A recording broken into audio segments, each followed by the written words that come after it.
آج ہمیں سے بہت سارے لوگ ہیں، نماز کا ٹائم آتا ہے ان کی پہچان کے آخری صف میں ملیں گے آپ کو، وہ کبھی آگے بڑھنے کی کوشش نہیں کرتے۔ وہ جمعہ میں کب آئیں گے؟ جب امام خطبہ ختم کرنے والا ہو، نماز کھڑی ہونے والی، تب وہ مسجد میں داخل ہوں گے۔ وہ عشاء کی نماز پڑھ کے ایسا بھاگیں گے جیسے ان کے بدن میں کوئی بیماری ہو، ہٹتے کٹتے تراویح کی نماز وہ نہیں پڑھیں گے۔ مسئلہ یہ نہیں ہے کہ تراویح فرض ہے کہ نہیں ہے، مسئلہ یہ ہے کہ آپ کو اللہ تعالیٰ نیکیاں حاصل کرنے کا موقع دے رہا ہے، جنت بنانے کا موقع دے رہا ہے، مغفرت کا موقع دے رہا ہے، اور آپ بھاگ رہے پیچھے ہٹ رہے ہیں۔ اللہ نے فرمایا نہیں، فاستبقوا الخیرات، اے میرے بندو نیکی کے معاملے میں آگے بڑھو، کمپٹیشن کرو، مقابلہ کرو۔ آج ہمارے درمیان مقابلہ کس پر ہو رہا ہے؟ زمین پہ، جائیداد پہ، دولت پہ، بزنس پہ، دنیا کی چیزوں پہ۔ اس کی زندگی سے بہتر میری زندگی ہو جائے، اس سے اچھا گھر میرا ہو جائے، اس عورت کے کپڑے سے اچھا میرا کپڑا ہو جائے۔ ہماری مائیں بہنیں یہ سوچتی ہیں، سارا کمپٹیشن دنیا کے لباس کے لیے، دنیا کے گھر کے لیے۔ ارے کائے کا لباس؟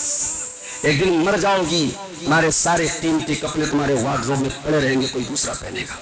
ایک دن مٹی میں چلے جاؤ گے، یہ گھر کسی اور، اس گھر کو کوئی اور آباد کرے گا، تمہارے بیڈ روم میں کوئی اور سوئے گا، تمہاری تجوری کی چابی کسی اور کے پاس ہوگی، تمہارے بینک اکاؤنٹ کو کوئی اور ہینڈل کر رہا ہوگا۔ اس لیے میرے بھائیو، اس 4 دن کی زندگی میں اگر کمپٹیشن ہی کرنا ہے تو اللہ کہہ رہا ہے فاستبقوا الخیرات، نیکیوں کے بارے میں کمپٹیشن کرو۔ اعوذ باللہ من الشیطان الرجیم، بسم اللہ الرحمن الرحیم۔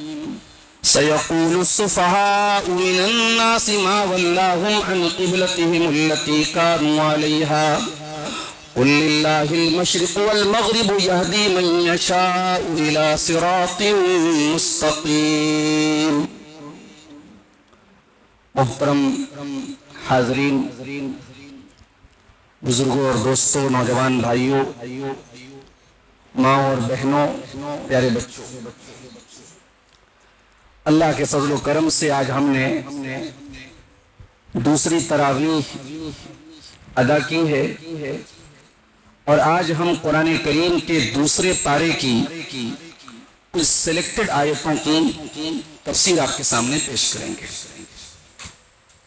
قرآن کریم کے دوسرے پارے کی اسٹارٹنگ میں تحویل قبلہ کا ذکر ہے۔ اللہ کے نبی جب مدینہ پہنچے تو تقریباً 16 یا 17 مہینے آپ نے بیت المقدس کی طرف چہرہ کر کے نماز پڑھی۔ اس وقت قبلہ بیت المقدس ہی تھا، اور یہودی بھی جو نماز پڑھتے تھے ان کا بھی قبلہ بیت المقدس تھا۔ تو یہودی مدینہ میں رہتے تھے، مسلمانوں کے پڑوسی تھے، تو یہودیوں کو ایک طریقے کی خوشی تھی کہ مسلمان ہمارے قبلہ کو فالو کر رہے ہیں، اور اللہ کے رسول کی بڑی خواہش تھی کہ مسلمانوں کا قبلہ اس روئے زمین کا جو پہلا اللہ کا گھر ہے خانہ کعبہ، اس کو بنا دیا جائے۔ اللہ کے نبی جب نماز پڑھتے تھے تو بار بار پلٹ پلٹ کر آسمان کی طرف دیکھتے تھے کہ شاید اللہ کی طرف سے کوئی حکم آ جائے اور قبلہ بدل دیا جائے اور خانہ کعبہ کو ہمارا قبلہ بنا دیا جائے۔ چنانچہ اللہ تعالیٰ نے اپنے نبی کی اس خواہش کو پورا کیا، اور اللہ نے حکم دیا کہ اب آج سے مسلمانوں کا قبلہ بیت المقدس کے بجائے خانہ کعبہ ہے۔ پہلی نماز جو اللہ کے رسول صلی اللہ علیہ وسلم نے خانہ کعبہ کی طرف پڑھائی تھی وہ عصر کی نماز تھی۔ جب مسلمانوں نے قبلہ بدل لیا اور خانہ کعبہ کی طرف منہ کر کے نماز پڑھنے لگے تو یہودیوں کو بہت تکلیف ہوئی، یہودیوں کو برا لگا، اور یہودیوں نے اس پر آبجیکشن کیا اور کہا کہ کیا بات ہے، ابھی تو یہ بیت المقدس کی طرف چہرہ کر کے نماز پڑھ رہے تھے اور ابھی یہ خانہ کعبہ کی طرف پڑھنے لگے۔ تو جب یہودیوں نے اس چیز پر اعتراض کیا تو اللہ تعالیٰ نے 2 باتیں بیان کی۔ کیا بیان کیا؟ سَيَقُولُ السُّفَهَاءُ مِنَ النَّاسِ مَا وَلَّاهُمْ عَنْ قِبْلَتِهِمُ الَّتِي كَانُوا عَلَيْهَا۔ فرمایا کچھ بے وقوف لوگ، کچھ اسٹوپڈ لوگ، کچھ ایڈیٹ لوگ یہ کہیں گے کہ ان مسلمانوں کو کیا ہو گیا، انہوں نے قبلہ کیوں بدل دیا۔ اس سے ایک بات یہ پتہ چلی کہ جو اللہ تعالیٰ کی شریعت پر اعتراض کرے وہ اللہ کی نظر میں بہت بڑا اسٹوپڈ ہے. دنیا کے اعتبار سے وہ جتنا بھی انٹلیکچوئل ہو، پڑھا لکھا ہو، قابل ہو، اگر کوئی شخص اللہ کے دین پر اعتراض کر رہا ہے، اللہ کی شریعت پر اعتراض کر رہا ہے، تو وہ ایک نمبر کا بیوقوف ہے. وہ اللہ نے بیوقوف قرار دیا. سیقول السفہاء، ان قریب بیوقوف لوگ کہیں گے. اس کا مطلب یہ ہوا کہ جو مسلمان ہوتا ہے، جو مومن ہوتا ہے، اس کا کام کیا ہوتا ہے؟ اس کا کام اللہ کے دین کے آ جانے کے بعد، اللہ کی شریعت کے آ جانے کے بعد بہت زیادہ لاجک اور بہت زیادہ عقل اور کون کیا کہتا ہے اس کے چکر میں وہ نہیں پڑتا ہے. مومن کا کام کیا ہے؟ اللہ کا حکم آ جائے، رسول کا حکم آ جائے، سر تسلیم خم کر دے، سرنڈر کر دے وہ اپنے آپ کو. اسی لیے اللہ نے فرمایا سورہ احزاب میں وَمَا كَانَ لِمُؤْمِنٍ وَلَا مُؤْمِنَةٍ إِذَا قَضَى اللَّهُ وَرَسُولُهُ أَمْرًا أَن يَكُونَ لَهُمُ الْخِيَرَةُ مِنْ أَمْرِهِمْ. کسی مومن مرد کے لیے اور کسی مومن عورت کے لیے یہ جائز نہیں ہے جب اللہ کا فیصلہ آ جائے، جب اس کے رسول کا فیصلہ آ جائے، پھر ان کے پاس یہ چوائس نہیں ہے کہ وہ اپنے من سے کوئی کام کریں. ان کو وہی کرنا ہے جو اللہ نے فیصلہ کیا، جو رسول نے فیصلہ کیا. تو مومن جو ہے وہ اللہ کے دین کے مقابلے میں اپنی عقل یوز نہیں کرتا ہے، بہت زیادہ اپنا دماغ نہیں چلاتا ہے، اللہ اور اس کے رسول کے حکم پر آمنا اور صدقنا کہہ دیتا ہے. ایک بات تو یہ پتہ چلی. دوسری بات یہ پتہ چلی کہ جب یہودیوں نے اعتراض کیا، اللہ نے ان کو بیوقوف قرار دیا، اسٹوپڈ قرار دیا، مگر اللہ نے ان کے اعتراض کا جواب بھی دیا. آج دنیا میں بہت بڑے بڑے لوگ ایتھیسٹ ہیں، ملحد ہیں، اللہ کو نہیں مانتے، یونیورسٹیوں کے پروفیسر ہیں، بھاری بھاری ڈگری ہے ان کے پاس، وہ اسلام پر اعتراض کر رہے ہیں، وہ قرآن پر اعتراض کر رہے ہیں. تو ہم خالی یہ کہہ کے پلہ نہ جھاڑ لیں کہ صاحب وہ بیوقوف لوگ ہیں، they are stupid, they are idiot. نہیں، آپ کو جواب بھی دینا پڑے گا، آپ کو جواب بھی دینا پڑے گا، آپ کو عقل سے بھی جواب دینا پڑے گا، نقل سے بھی جواب دینا پڑے گا. اللہ نے جواب دیا. فرمایا قل للہ المشرق والمغرب، اے یہودیو یہ بتاؤ کہ پورب کا مالک کون ہے، پچھم کا مالک کون ہے، ایسٹ کا مالک کون ہے، ویسٹ کا مالک کون ہے؟ تمام جہتوں کا مالک اللہ تعالیٰ ہے، تمام ڈائریکشنز کا مالک اللہ تعالیٰ ہے.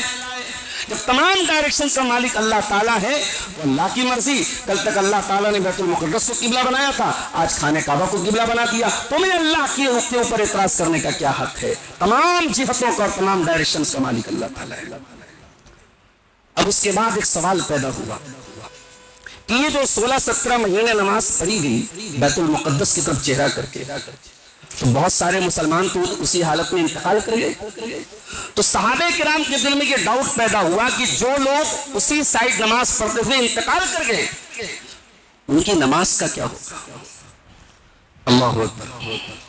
صحابہ کرام کیسے لوگ تھے میرے بھائی؟ ان کو کتنی فکر رہتی تھی اللہ تعالیٰ کے ڈر کی اور اس کے خوف کی.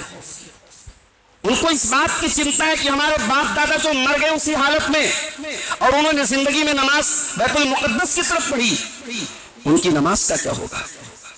اللہ نے اس کا بھی جواب دیا. فرمایا وَمَا كَانَ اللَّهُ لِيُضِيعَ إِيمَانَكُمْ إِنَّ اللَّهَ بِالنَّاسِ لَرَءُوفٌ رَحِيمٌ. اے میرے بندو، تم نے اب تک جو بیت المقدس کی طرف چہرہ کر کے نماز پڑھی ہے، تم نے اپنی مرضی سے تو نہیں پڑھی ہے، تم نے اللہ کے حکم سے پڑھی ہے، لہٰذا ان نمازوں کو اللہ تعالیٰ برباد نہیں کرے گا، اس کا پورا ثواب ملے گا. اچھا، اللہ نے نماز کو نماز نہیں کہا، اللہ نے ایمان کہا. وَمَا كَانَ اللَّهُ لِيُضِيعَ إِيمَانَكُمْ، اللہ تعالیٰ تمہارے ایمان کو برباد نہیں کرے گا. پتہ یہ چلا کہ نماز عین ایمان ہے. اگر نماز نہیں ہے تو انسان کے ایمان کی گارنٹی نہیں ہے اللہ کے. نماز کے بغیر ایمان نہیں ہے انسان کا. آج امت کا ایک بڑا طبقہ نماز سے دور ہے. ہر محلے میں 4-4 5-5 مسجدیں ہیں. مسجدوں کی کمی نہیں ہے، کمی ہے تو نمازیوں کی ہے. مسجد تو بنا لی شب بھر میں ایمان کی حرارت والوں نے، من اپنا پرانا پاپی تھا برسوں میں نمازی بن نہ سکا. کتنی مسجدیں ہیں رمضان کے علاوہ باقی 11 مہینوں میں فجر کی نماز میں 1-2 سب مشکل سے پوری ہوتی ہے. تو یہ نماز ایمان ہے میرے پیارے ساتھیوں. یہ نماز کوئی یہ کمپلیمنٹری چیز نہیں ہے، یہ کوئی ایکسٹرا چیز نہیں ہے کہ پڑھو تو بھی کوئی پرابلم نہیں، نہ پڑھو تو بھی کوئی. یہ ایمان کا ایک حصہ ہے، اس کے بغیر ایمان کا تصور ہی نہیں اللہ تعالیٰ کے. اس کے بعد اللہ تعالیٰ نے ایک بات یہ بتائیے کہ جو یہودی ہیں یہ ہمارے نبی کو پہچانتے ہیں، کتنا پہچانتے ہیں؟ فرمایا الذین آتیناہم الکتاب یعرفونہ کما یعرفون ابناءہم، جن کو ہم نے اللہ کی کتاب دی ہے، تورات دیا ہے، یہ جو اہل کتاب ہیں، جو یہودی ہیں، یہ آخری نبی کو پہچانتے ہیں۔ کتنا پہچانتے؟ جتنا اپنی اولاد کو پہچانتے ہیں، اپنی اولاد کو جیسے پہچانتے ہیں، اپنے بیٹوں کو جیسے پہچانتے ہیں، ویسے یہ آخری نبی کو پہچانتے۔ کیسے پہچانتے ہیں؟ ان کی کتاب میں لکھا ہوا ہے الذی یجدونہ مکتوبا عندہم فی التوراۃ والانجیل، تورات میں بھی اللہ کے رسول کے بارے میں آیتیں موجود تھیں، انجیل کے اندر بھی اللہ کے رسول کے بارے میں آیتیں موجود تھیں، ان کی کتابوں میں موجود ہے ہمارے نبی کا ذکر، لیکن ان کی ضد تھی، ان کا حسد تھا، انہیں اس بات کی تکلیف تھی کہ آخری نبی بنی اسرائیل میں سے کیوں نہیں آیا، بنی اسماعیل میں سے کیوں آ گیا، اسماعیل علیہ السلام کی اولاد میں سے کیسے آ گیا، وہ اسرائیل کی اولاد میں سے کیوں نہیں آیا۔ یہ حسد اور یہ جلن، یہ تعصب ان کو لے ڈوبا۔ اچھا اللہ نے یہ کیوں کہا کہ وہ آخری نبی کو ویسے پہچانتے ہیں جیسے اپنی اولاد کو پہچانتے ہیں؟ انسان اپنے آپ کو پہچاننے میں دھوکہ کھا سکتا ہے، انسان اپنے آپ کو پہچاننے میں ٹائم لگا سکتا ہے، مگر انسان اپنی اولاد کو پہچاننے میں دھوکہ نہیں کھا سکتا ہے۔ بیٹا پیدا ہوتا ہے، باپ جب اپنی گود میں بیٹا لیتا ہے، اپنی اولاد کو لیتا ہے، اسے فوراً احساس ہو جاتا ہے کہ یہ میرا بچہ ہے۔ کاش دنیا کے ہر بیٹے کو یہ بات سمجھ میں آ جائے، زندگی کے کسی بھی موڑ پر اپنے باپ سے جدا مت ہونا، اپنے باپ سے الگ نہ ہونا، اپنے باپ سے تعلق مت توڑنا۔ اس دنیا میں سب سے قریب اگر کوئی آپ کے ہے تو آپ کی ماں اور آپ کے باپ۔ اللہ نے فرمایا کہ یہ اہل کتاب آخری نبی کو ویسے پہچانتے جیسے اپنی اولاد کو پہچانتے ہیں۔ اس کے بعد اللہ نے ایک بات بڑی پیاری ارشاد فرمائی، فرمایا وَلِكُلٍّ وِجْهَةٌ هُوَ مُوَلِّيهَا، اے مسلمانوں ایک بات یاد رکھو، تمہارا قبلہ بدل دیا گیا، تمہیں مسجد حرام کی طرف منہ کر کے اب نماز پڑھنا ہے، لیکن یہ بات بھی یاد رکھو وَلِكُلٍّ وِجْهَةٌ هُوَ مُوَلِّيهَا، دنیا کی ہر قوم اپنے اپنے طریقے سے عبادت کر رہی ہے، لیکن تم اللہ کے آخری نبی کی امتی ہو، فَاسْتَبِقُوا الْخَيْرَاتِ، تو تم نیکی کے معاملے میں آگے آگے رہنا۔ دنیا کے ہر راستے پر بریکر ہے، دنیا کے ہر راستے پر اسپیڈ لمٹ ہے، لیکن ایک راستہ ایسا ہے جس پر کوئی اسپیڈ لمٹ نہیں ہے، جس پر آپ کو گاڑی کو بھگانا ہی بھگانا ہے، جس پر بھاگنا ہے، جس پر روکنا نہیں ہے، اور وہ ہے جنت کا راستہ، وہ ہے نیکیوں کا راستہ۔ نیکی کے معاملے میں میرے بھائیوں پیچھے مت رہو، بیک بینچر مت بنو۔ آج ہمیں سے بہت سارے لوگ ہیں، نماز کا ٹائم آتا ہے ان کی پہچان کے آخری صف میں ملیں گے آپ کو، وہ کبھی آگے بڑھنے کی کوشش نہیں کرتے۔ وہ جمعہ میں کب آئیں گے؟ جب امام خطبہ ختم کرنے والا ہو، نماز کھڑی ہونے والی، تب وہ مسجد میں داخل ہوں گے۔ وہ عشاء کی نماز پڑھ کے ایسا بھاگیں گے جیسے ان کے بدن میں کوئی بیماری ہو، ہٹے کٹے تراویح کی نماز وہ نہیں پڑھیں گے۔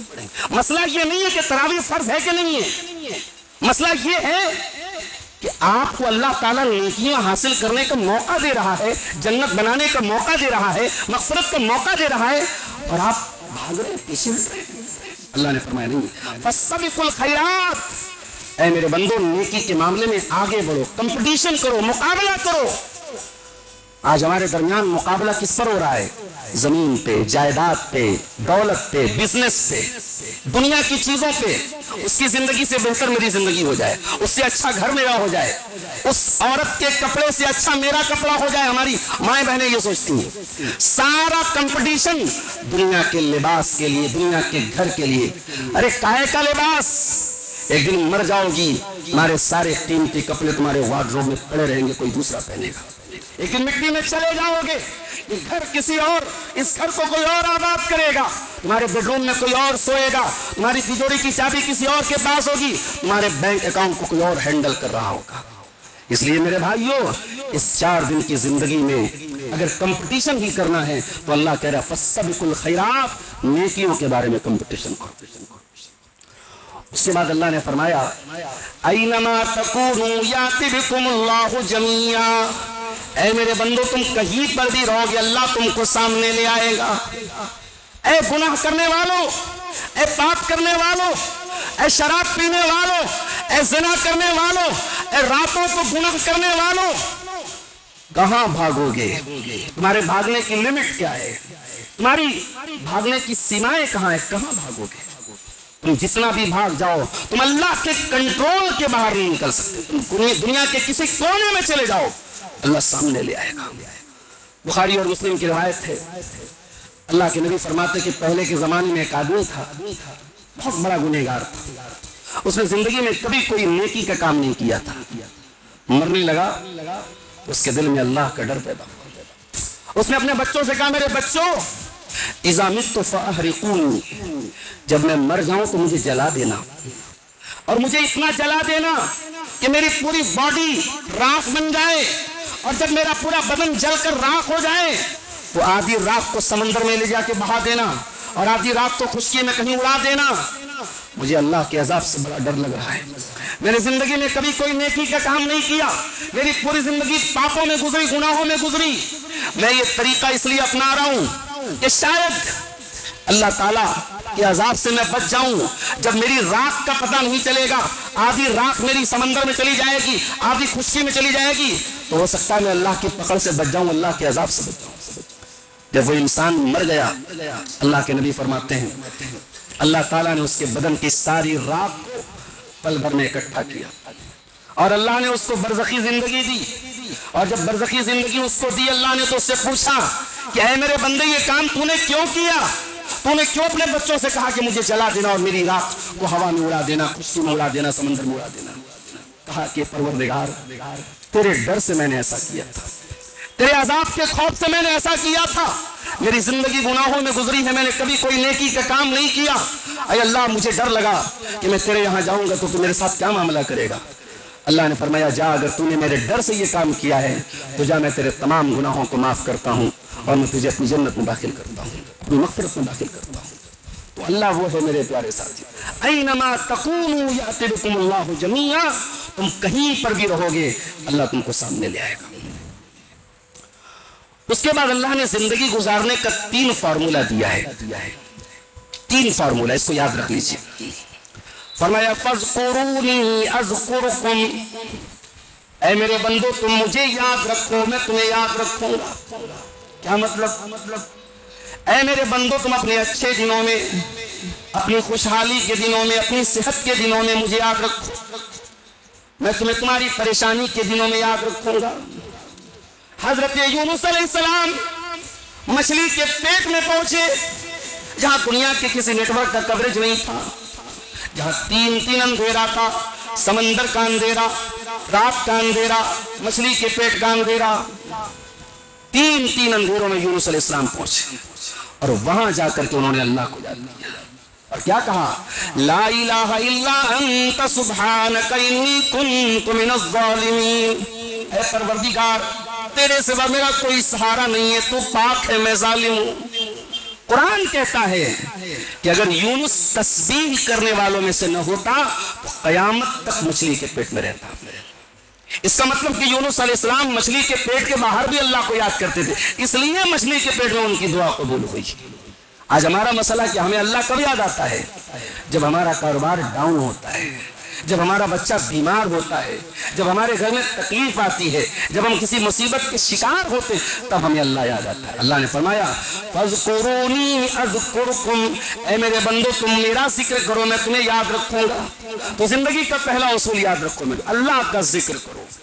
ہماری زندگی میں اللہ کا ذکر ہونا چاہیے.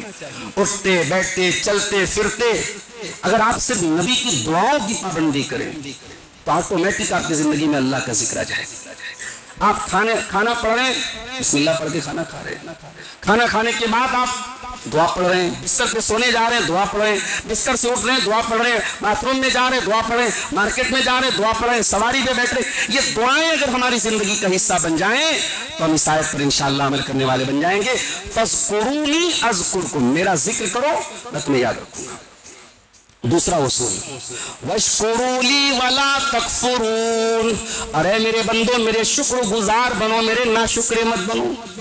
شکر ادا کرو میرا، اور جتنا تم میرا شکر ادا کرو گے اتنا ہم تم کو اور دیں گے.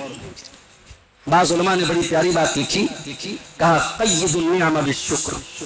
اگر اللہ نے آپ کو کوئی نعمت دی ہے، مثال کے طور پہ ہمارے نوجوان بیٹھے ہیں ماشاءاللہ، بعض نوجوان جو ہے بڑے باڈی بلڈر ہوتے ہیں، ان کے جو ہے کیا بولتے ہیں اس کو، اپنی باڈی وغیرہ بڑا شو آف کرتے ہیں، جم جا رہے ہیں، یہ ہے وہ ہے. تو آپ کی کو اللہ نے اگر جسمانی طاقت دی ہے یا خوبصورت بنایا ہے یا مالدار بنایا ہے، تو اگر ان نعمتوں کو آپ یہ چاہتے ہیں کہ پرماننٹ آپ کے پاس رہیں، یہ نعمتیں آپ کے پاس برابر رہیں، تو آپ اللہ کا شکریہ ادا کیجیے.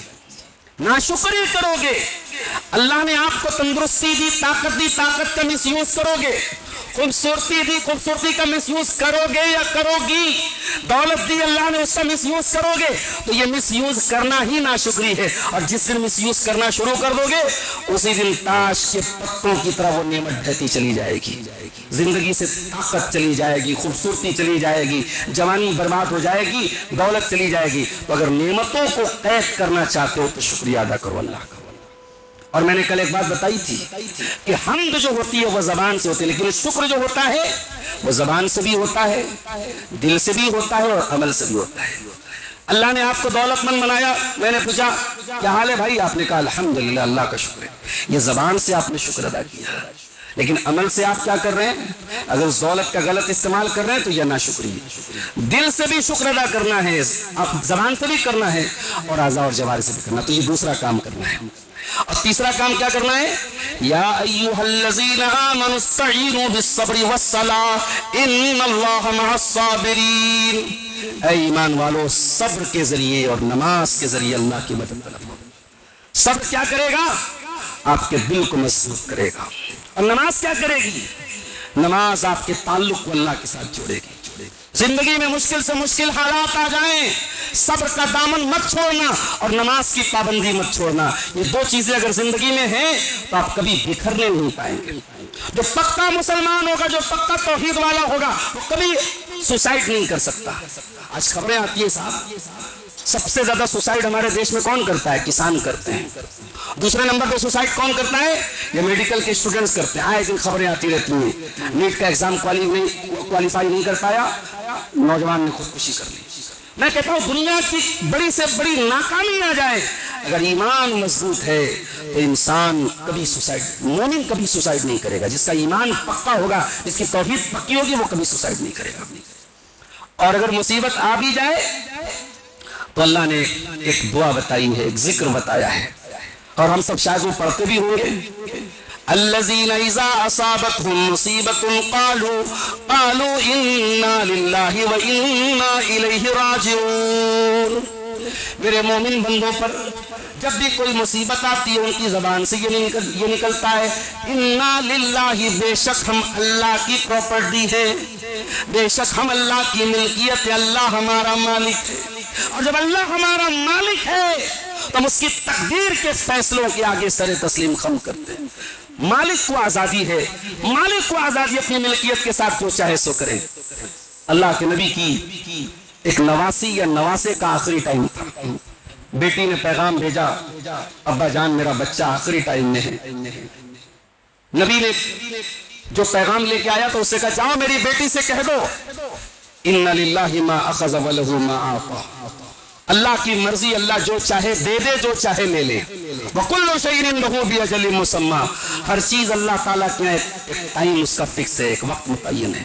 فَلْتَصْبِرْ وَلْتَحْتَسِبْ. جا کے میری بیٹی سے کہہ دو وہ صبر سے کام لے اور ثواب کی امید رکھے. بیٹی نے پھر پیغام بھیجا، ابا جان میرے بچے کا آخری ٹائم آ جائیے. اللہ کے نبی اپنی بیٹی کے گھر پہنچے اور وہ نواسا یا نواسی اس کو دیکھا کہ وہ دم توڑ رہا ہے. اللہ کے پیارے نبی کی آنکھوں سے آنسو بہنے لگے، رونے لگے. رونا منع نہیں ہے میرے ساتھیوں، مصیبتوں میں رونا منع نہیں ہے. مصیبتوں میں منع یہ ہے کہ آپ زبان سے شکایتیں کریں، آپ اللہ کے فیصلے پر اعتراض کریں، آپ نوحہ کریں، آپ ماتم کریں، آپ ایسے جملے نکالیں جو اللہ کو ناراض کرنے والے ہیں. اور یہ جو انا للہ و انا الیہ راجعون ہم پڑھتے ہیں نا، اس کی گہرائی پہ غور کرو. یہ کوئی معمولی دعا نہیں ہے، کوئی معمولی جملہ نہیں ہے. یہ جملہ یہ بتاتا ہے کہ ہم اپنے آپ کو اللہ کی ملکیت مانتے ہیں، اللہ کی پراپرٹی مانتے ہیں. انا للہ اور ہم یہ بھی مانتے ہیں وَإِنَّا إِلَيْهِ رَاجِعُونَ، ہمیں مرنے کے بعد اللہ کے پاس جانا ہے۔ گویا دنیا کی جب کوئی مصیبت آتی ہے تو ہم آخرت کو یاد کرتے ہیں، اور جب آخرت کو آپ یاد کریں گے تو دنیا کی بڑی بڑی مصیبتیں آپ کے لیے ہلکی ہو جائیں گی میرے ساتھیوں۔ اس لیے اللہ نے فرمایا کہ جو اِنَّا لِلَّهِ وَإِنَّا إِلَيْهِ رَاجِعُونَ دل سے پڑھے گا اولئک علیہم صلوات من ربہم واولئک هم المہتدون، یہی لوگ ہیں جن کو اللہ تعالیٰ اپنی رحمتیں دے گا اور یہی لوگ ہدایت پانے والے ہیں۔ اس کے بعد اللہ نے ایک بات بیان کی، فرمایا کہ جو میرے مومن بندے ہیں وہ دنیا میں سب سے زیادہ مجھ سے محبت کرتے ہیں۔ وَمِنَ النَّاسِ مَن يَتَّخِذُ مِن دُونِ اللَّهِ أَندَادًا يُحِبُّونَهُمْ كَحُبِّ اللَّهِ، کچھ لوگ ایسے بھی ہوتے ہیں جو اللہ کے برابر دوسروں کو ٹھہرا دیتے ہیں۔ وَالَّذِينَ آمَنُوا أَشَدُّ حُبًّا لِلَّهِ، اور جو ایمان والے ہوتے ہیں وہ سب سے زیادہ محبت اللہ سے کرتے ہیں۔ پتہ یہ چلا کہ شرک صرف یہی نہیں ہے کہ آپ غیر اللہ کے آگے سجدہ کریں، شرک یہی نہیں ہے کہ آپ غیر اللہ کے آگے ہاتھ پھیلائیں، شرک یہ بھی ہے کہ آپ کسی غیر سے اتنی محبت کریں جتنی اللہ سے کرنی چاہیے۔ اور اللہ سے کتنی محبت کرنی چاہیے؟ اللہ سے ایسی محبت ہو کہ وہ ایکسٹریم لیول پر ہو، اللہ سے ایسی محبت ہو کہ اس کے بعد کوئی محبت نہیں، اللہ سے ایسی محبت ہو کہ اس کے آگے ساری محبتیں قربان ہوں۔ اچھا، یہ اللہ کی محبت کو پرکھنے کا پیمانہ کیا ہے؟ کیسے پتا چلے گا ہم کو اللہ سے محبت ہے؟ اگر واقعی ہم کو اللہ سے محبت ہے تو ہمیں اللہ کے ذکر سے سکون ملے گا۔ اگر واقعی میں ہمیں اللہ سے محبت ہے تو ہمیں اللہ کی عبادت بوجھ نہیں لگے گی۔ ہمیں اللہ کی راہ میں اگر ہم پیسہ خرچ کریں گے ہمارا کلیجہ نہیں دکھے گا، ہم اللہ کی بارگاہ میں تہجد اور تراویح پڑھیں گے ہمارے بدن میں جو تھکاوٹ ہوگی وہ تھکاوٹ ہم کو بری نہیں لگے گی، ہم 13-14 گھنٹے کا روزہ رکھیں گے جو روزہ ہم کو بوجھ نہیں لگے گا۔ اگر واقعی میں اللہ سے محبت ہے تو اس کی رضا میں ہم قربانیاں دے کر کے بھی خوش رہیں گے، مگن رہیں گے۔ اللہ کے ذکر سے ہمیں سکون ملے گا، اور جہاں اللہ کے ساتھ شرک ہو رہا ہوگا، جہاں اللہ کو برا بھلا کہا جائے گا، اس مجلس میں ہمارا خون کھولے گا۔ جہاں ہم دیکھیں گے کہ قبر پرستی ہو رہی ہے، مزار پرستی ہو رہی ہے، بت پرستی ہو رہی ہے، شیطان پرستی ہو رہی ہے، اس مجلس میں ہمیں ہمارے دل کو عجیب و غریب محسوس ہوگا، اس مجلس سے ہمیں بھاگنے کا دل چاہے گا۔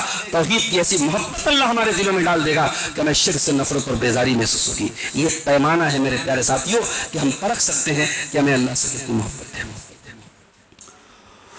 اس کے بعد اللہ نے روزے کا ذکر کیا، فرمایا یا ایھا الذین آمنوا کتب علیکم الصیام کما کتب علی الذین من قبلکم لعلکم تتقون، اے ایمان والو تم پر روزے فرض کیے گئے جس طریقے سے تم سے پہلے کے لوگوں پر فرض کیے۔ یہ کہنے کی کیا ضرورت تھی؟ روزہ ایک مشکل عبادت ہے، آسان نہیں۔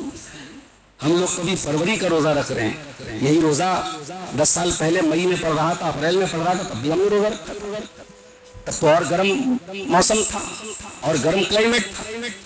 گرمی کے اس موسم میں اپنی بھوک اور پیاس کو برداشت کرنا۔ روزہ کا سب سے بڑا کام کیا ہے؟ روزہ ہماری شہوت کو دبا دیتا ہے۔ جب انسان بھوکا پیاسا رہے گا اسے ہری ہری نہیں سوجے گی، جب پیٹ بھرا رہے گا تب ہری ہری سوجے گی۔ اس لیے شہوت کو توڑنے میں روزے کا بہت بڑا کردار ہے۔ اسی لیے جو انسان شادی کی طاقت نہیں رکھتا ہے، جو شادی یعنی فائنینشیل طاقت نہیں رکھتا ہے، ابھی اس پوزیشن میں نہیں کہ وہ شادی کرے، تو اللہ کے نبی نے فرمایا وہ روزہ رکھے، فَإِنَّهُ لَهُ وِجَاءٌ، روزہ اس کے لیے ڈھال بن جائے گا۔ روزہ انسان کی شہوتوں کو توڑنے کا کام کرتا ہے۔ اسی لیے اللہ نے کہا کہ روزے کا اصل مقصد کیا ہے؟ تو متقی بن جاؤ۔ روزہ ہمیں تقویٰ سکھاتا ہے۔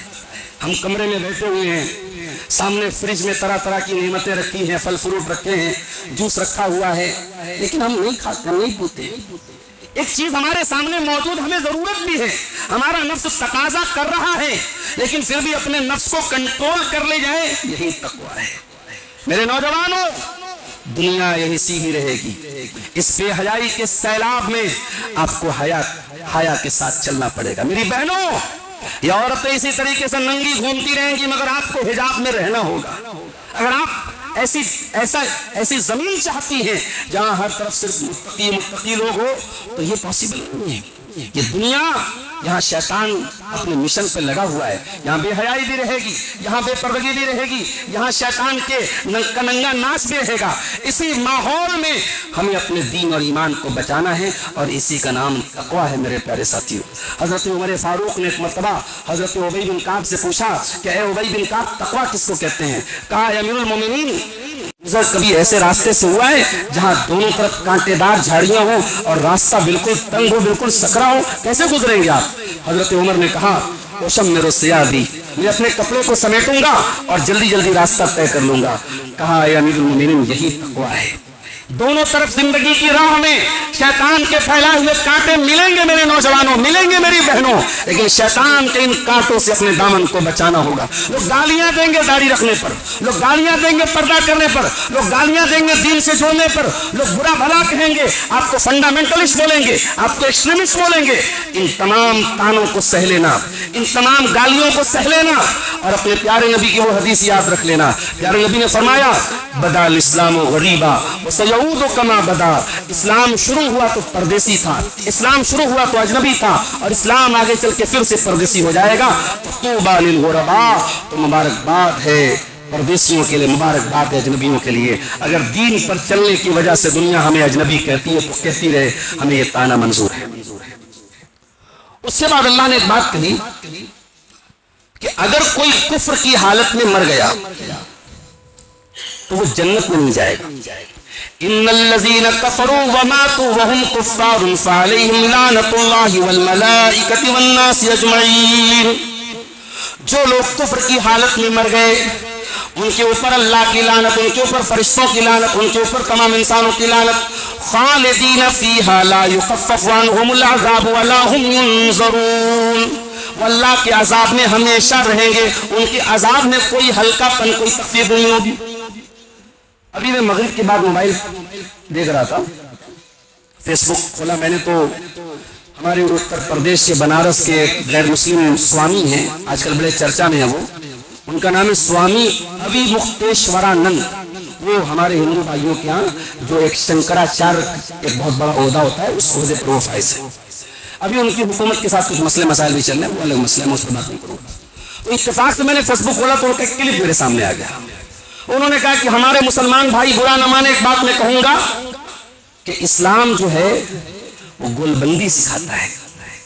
اسلام کیا سکھاتا ہے؟ گول بندی، گروپ بندی۔ اسلام یہ سکھاتا ہے ہمارا کلمہ پڑھ لو، ہمارے دین میں آ جاؤ، سکسیسفل ہو جاؤ گے۔ کہا کہ ایک غیر مسلم ہے، وہ بہت اچھا ہے، لیکن وہ مر جائے گا تو محمد صاحب اس کی سفارش نہیں کریں گے، وہ جہنم میں جائے گا، نرک میں جائے گا۔ اور مسلمان کتنا بھی بڑا گنہگار ہو، قیامت کے دن محمد صلی اللہ علیہ وسلم اس کی سفارش کریں گے، وہ جنت میں جائے گا۔ کہا یہ گول بندی نہیں تو اور کیا ہے۔ ہم سوامی جی سے ایک بات کہنا چاہیں گے کہ آپ نے اسلام کو پڑھا تو ہے، لیکن آپ کی معلومات لمیٹڈ ہے۔ اسلام میں ایمان کو ضروری قرار دیا گیا ہے، لیکن ایسا نہیں کہ صرف آپ کلمہ پڑھ لیں، توحید کا اقرار کر لیں کافی ہے۔ قرآن بار بار کیا کہتا ہے؟ اِلَّا الَّذِينَ آمَنُوا وَعَمِلُوا الصَّالِحَاتِ، جو ایمان لائے اور نیک عمل کرے۔ آپ کو نیک عمل کرنا پڑے گا، آپ صرف اللہ تعالیٰ کے یہ کہہ کے نہیں بچ جائیں گے کہ we are Muslim, we are مومن، ہم مسلمان ہیں۔ آپ کو عمل بھی کرنا پڑے گا۔ آپ نے اگر گناہوں میں زندگی گزاری، اللہ کے سزائیں ملیں گی، اور ضروری نہیں ہے کہ آپ نے اگر صرف کلمہ پڑھ لیا ہے تو صرف کلمے کی بنیاد پر آپ اللہ کا بچ جائیں گے۔ ہو سکتا ہے کہ طویل عرصے تک جہنم کی سزا آپ کو جھیلنی پڑے، لیکن ہاں اگر آپ محمد رسول اللہ کا کلمہ پڑھتے ہیں، لا الہ الا اللہ محمد رسول اللہ پر آپ قائم ہیں مرتے دم تک، تو ایک نہ ایک دن آپ جنت میں جائیں گے۔ یہ کیوں ہے؟ میں اس کو 2 مثالوں سے آپ کو سمجھاتا ہوں۔ ہر ملک میں ایک قانون ہوتا ہے کہ ملک کی خلاف ورزی آپ نہیں کر سکتے۔ جیسے ہمارے دیش میں انڈین لا میں ایک قانون، ایک دھارا ہے NSA، اگر کوئی ایسی بات بول دے، ایسا کام کر دے جو دیش کے ہت کے خلاف ہے تو یہ کیس اس پر درج ہوتا ہے NSA، اس کو دیش دروہ بولتے ہیں۔ اب یہ جو NSA لگتا ہے، پولیس لگاتی ہے، عدالت لگاتی ہے، تو یہ نہیں دیکھا جاتا کہ یہ آدمی کتنا نیک آدمی ہے۔ کوئی کتنا بھی نیک ہو، اگر دیش کے خلاف وہ کام کر رہا ہے، اگر وہ بھارت کے جھنڈے اور بھارت کے ملک کے جو قانون ہے اس کے خلاف کوئی کام کر رہا ہے تو اس پر کارروائی ہوتی ہے۔ اللہ کا قانون یہ ہے کہ میں کلیئر کر دوں، میں کائنات کا بنانے والا ہوں، تو میرے ساتھ شرک کر رہا ہے، میرے ساتھ کفر کر رہا ہے، میرے ساتھ بغاوت کر رہا ہے، تو اس گناہ کو یہ غداری ہے، یہ غداری میں معاف نہیں کروں گا۔ ہاں ایک یونیورسٹی ہے، آپ بہت ٹیلنٹڈ ہیں، بہت پڑھے لکھے ہیں، بہت قابل ہیں، لیکن یونیورسٹی ڈگری تبھی دے گی جب آپ ایڈمیشن لیں گے۔ بغیر ایڈمیشن کے یونیورسٹی آپ کو ڈگری نہیں دے گی۔ اسی طریقے سے جب تک آپ ایمان میں داخل نہیں ہوں گے، اللہ کی طرف سے جنت کا سرٹیفکیٹ آپ کو نہیں ملے گا۔ آپ کتنے بھی نیک ہوں، نیکی کا پھل آپ کو دنیا میں ملے گا، مگر آخرت میں نیکی کا کوئی پھل آپ کو نہیں ملے گا۔ تو یہ بات یہ پوری تفصیل کے ساتھ جب سوامی جی پڑھیں گے تب ان کو سمجھ میں آئے گا۔ یہ اللہ کے نبی کی سفارش جو قیامت کے دن ہوگی، وہ کوئی لائسنس نہیں ہے گنہگاروں کو کہ کوئی جتنا بھی گناہ کرے اللہ کے نبی سفارش کریں گے۔ سفارش بھی اللہ کے نبی اللہ کی مرضی سے کریں گے، سب کو سفارش نصیب نہیں ہوگی۔ اور جو اہل توحید ہوں گے اور جن کی زندگی میں کچھ گناہ ہوں گے اور نیکیاں زیادہ ہوں گی، یا ان کی زندگی میں توحید برقرار رہے گی، اللہ کے نبی ان کی سفارش کریں گے۔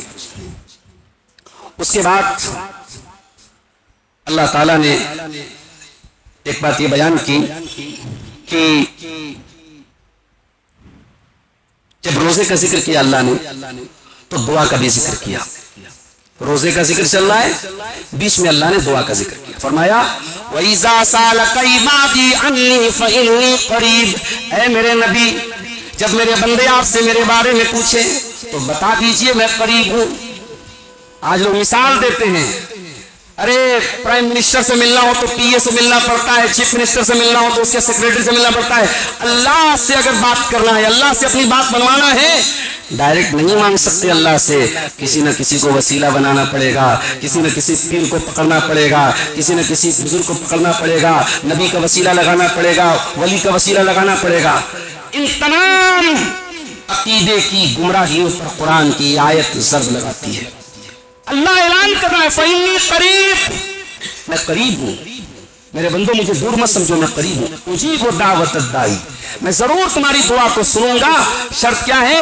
فَلْيَسْتَجِيبُوا لِي وَلْيُؤْمِنُوا بِي، میری بات مانو اور میرے اوپر ایمان رکھو۔ اور روزے کا ذکر کر کے دعا کا ذکر کیوں کیا؟ یہ بتانے کے لیے کہ جب بندہ بھوکا پیاسا ہوتا ہے اس حالت میں اس کی دعا جلدی قبول ہوتی ہے۔ اس لیے رمضان میں کثرت سے دعائیں کرو، جتنا موقع دعا کرنے کا ملے۔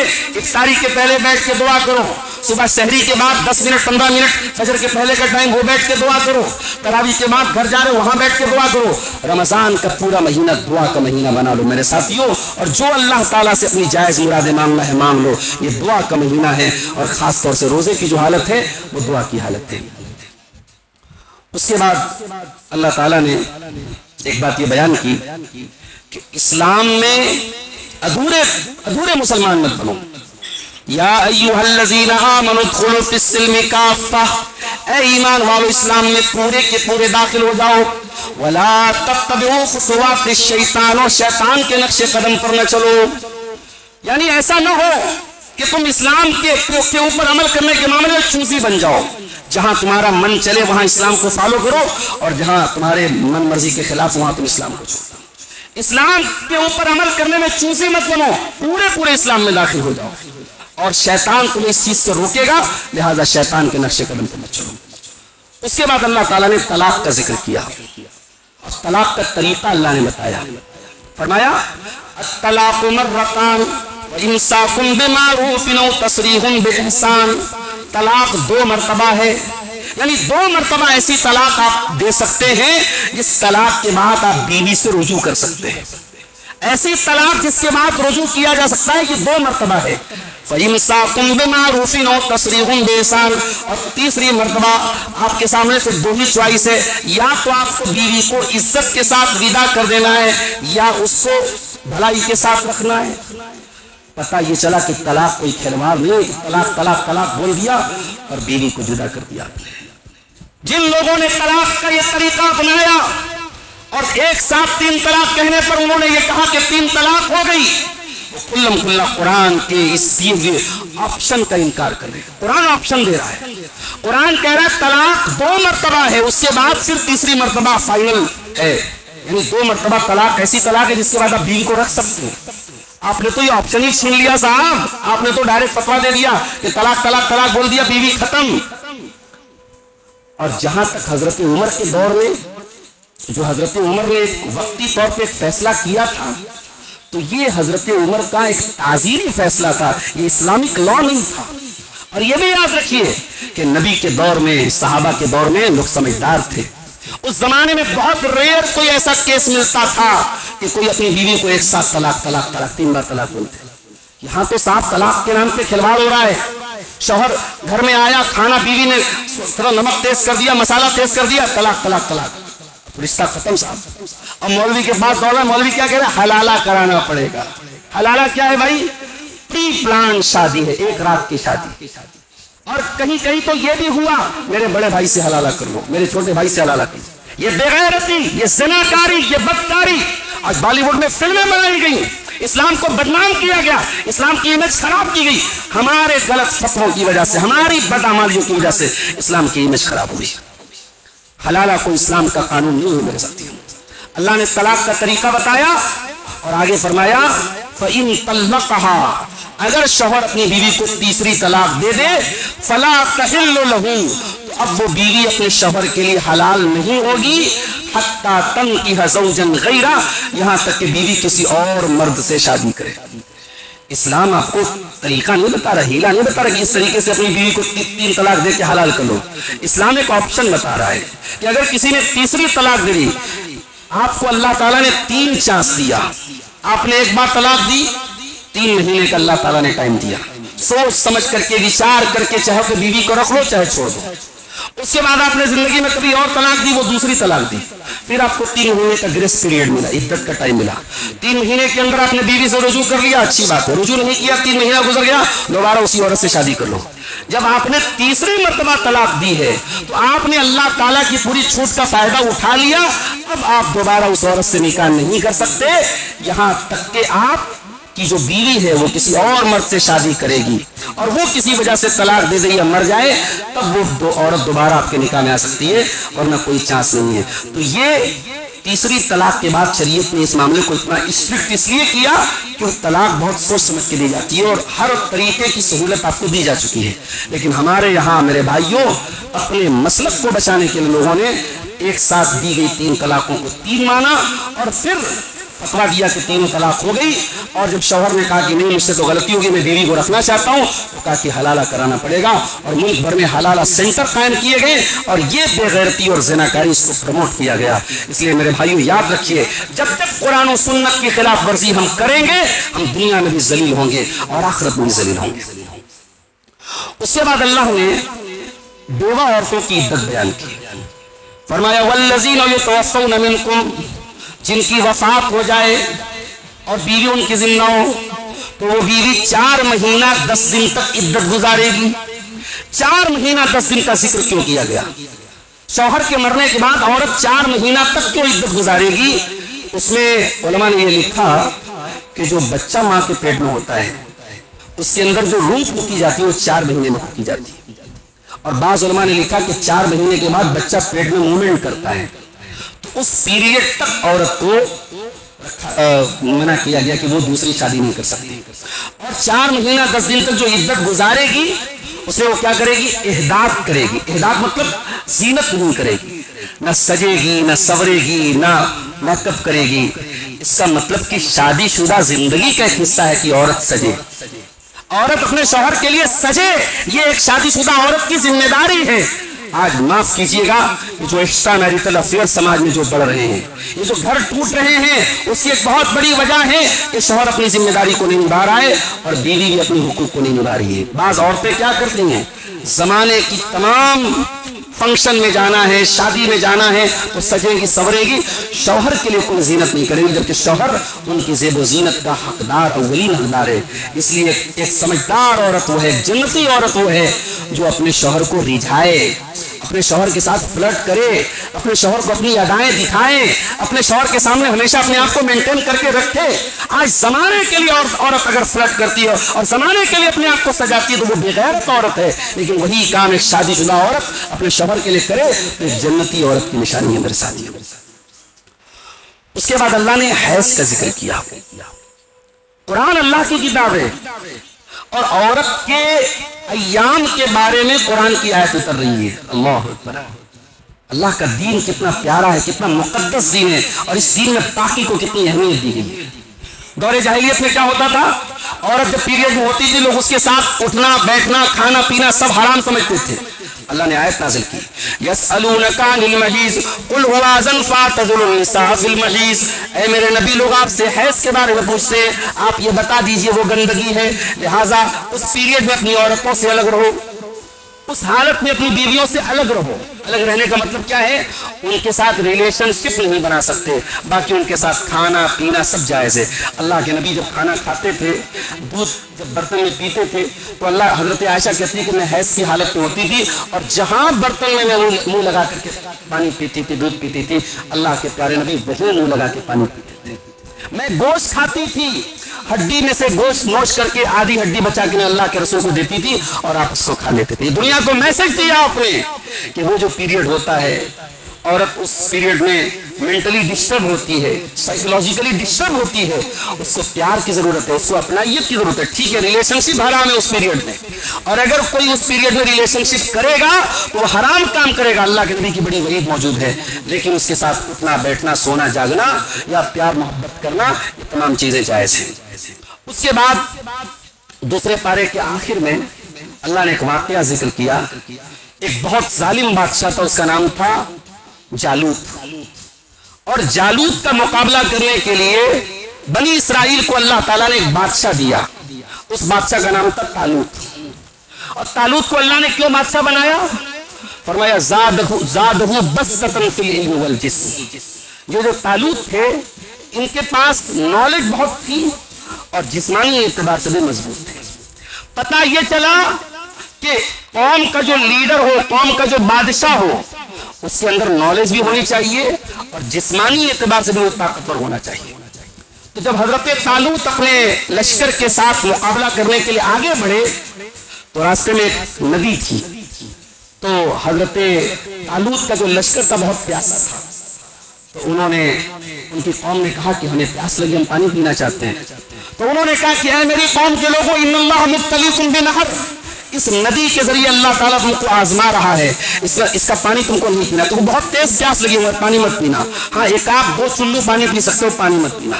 لیکن ان کی اکثر جو قوم تھی انہوں نے اس ندی کا پانی پیا, اور صرف 313 کے آس پاس لوگ, جو جنگ بدر کے جو مسلمانوں کی جو تعداد تھی تقریباً اتنی ہی تعداد ان کے ساتھ باقی بچی. اور جب یہ 313 جالوت کا مقابلہ کرنے کے لیے آگے بڑھے تو انہوں نے اللہ سے دعا کی, ربنا افرغ علینا صبرا وثبت اقدامنا وانصرنا علی القوم الکافرین.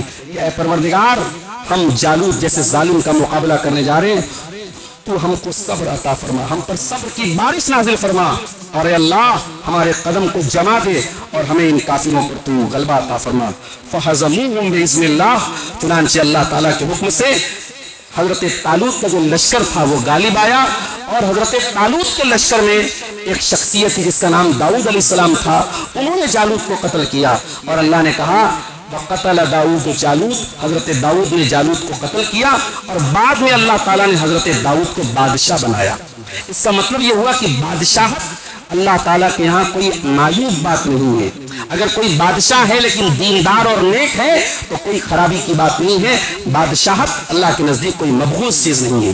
یہاں ایک بات میں کہنا چاہوں گا, حضرت امیر معاویہ کے بارے میں عام طور سے جو لوگ اعتراض کرتے ہیں وہ ایک بات یہ کہتے ہیں صاحب ان کا جو دور حکومت تھا وہ بادشاہت والا تھا اور ان کو خلیفہ نہیں مانا گیا. ان کو اگر ہم 2 منٹ کے لیے مان بھی لیں کہ حضرت معاویہ رضی اللہ تعالیٰ کا جو دور تھا وہ خلافت کے بجائے بادشاہت کا دور تھا, تو کیا بادشاہت یہ کوئی عیب کی بات ہے؟ کوئی عیب کی بات نہیں ہے.